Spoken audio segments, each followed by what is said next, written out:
So the person we're going to look at, we have to get, is a drill press, unless you have one, which is a bonus. If you don't, well, you're going to have to buy one, and you can get one off marketplace and or a second-hand one. But there are a couple of things to look out for, even to look out for on a new one. The first is the height. You see, this is the drill press's base, so pedestal, whatever they call this. I'm just going to call it the base, right?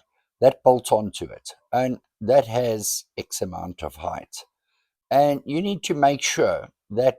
So this is it's set at its lowest here. It cannot go lower. You see, it cannot go lower. This is the lowest it can go, and it just makes it. It just makes it for this.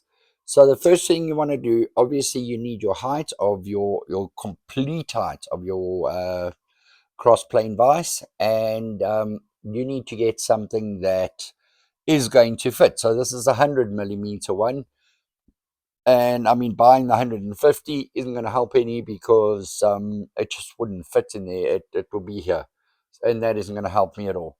So if you are getting us another one off marketplace, do want to turn it, run it, and have a look. See, and another thing to look out for is excessive play in. Now you can hear it. It's a little gung, gung, gung, a little bit of play here. To give you an idea, just on the indicator,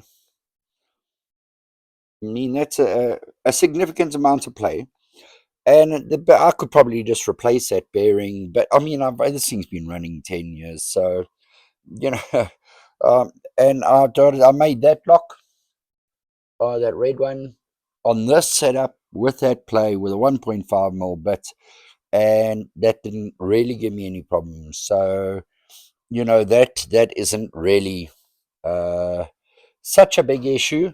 You don't need that to check. You can just give it a wiggle, and I don't know if you can hear that. There's You can hear the lower bearing is on its way, but I can probably replace it. I would probably get a bigger one, um, you know, because I do use it for work, but this is sufficient for what I need. If you look on the front here, it's going to give you your speeds, and it's belt driven. So that is 2,500 when it's right on the top, and when it's at the bottom, it's 500 RPM. So remember, slow speeds for drilling, and I'm using 2,500 to mill. You can adjust it, and this is where you adjust it.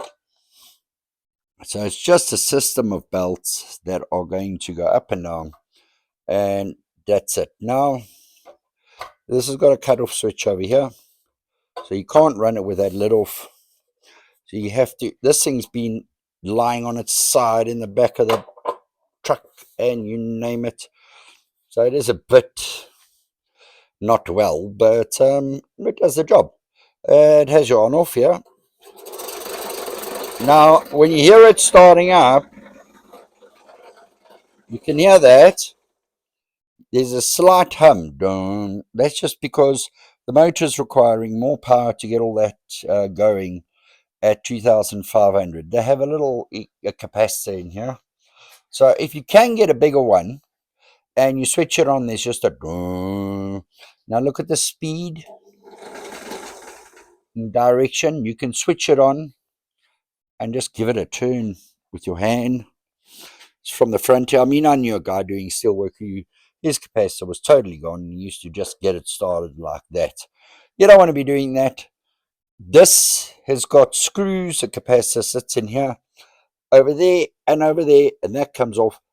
Obviously, you unplug it and you replace the capacitor. And if you're lucky, you're going to have a working drill press that the guy thought, well, it's buggered, and it's going to work. So you'll be happy there. But that shouldn't bother too much.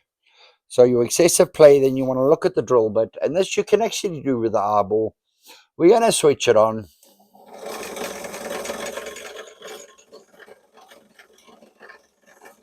And you can see it's running true. Um, it's actually not going from side to side or something. Obviously, make sure that the drill bit is in there correctly, and switch it on and make sure that because if this is bent, which you do get them. I mean, sometimes you put a lot of pressure on bigger pieces of steel, and that can bend if it jams, and then your bit is going to wiggle like that, and you're like, don't want that one. So, quite frankly, for what we're doing here, even though we're using a 1.5 mil bit, um, this is sufficient. So I've got my speed on 2500. I've got enough height there. That is enough. And you need your handles to lower it. You can lock this up with a screw on the side, but you're going to see when we're cutting the lock why I like to keep this loose. And that pretty much covers your drill press. Needs to be properly mounted. Excuse me, because my hands, because it kept going into here, moving around. We don't want that. We want it nicely bolted down. And now we're going to start with a setup. So I think the next part of this video is probably the next video in the series is going to be the most important. If you don't get this right, you are going to have trouble. Now, because this is a McAfric 100mm, the next video is going to be titled McAfric 100mm cross slide vise, because I think a lot of people buy these and they don't realize again that it's not plug and play. You have to set it up. So we're going to get this thing set up nicely, 100%, and the next one's going to be a bit long, but please endure it and make sure. Otherwise, you're just going to be spending money on those little guys, and you don't want to be doing that. So stay tuned for the next one.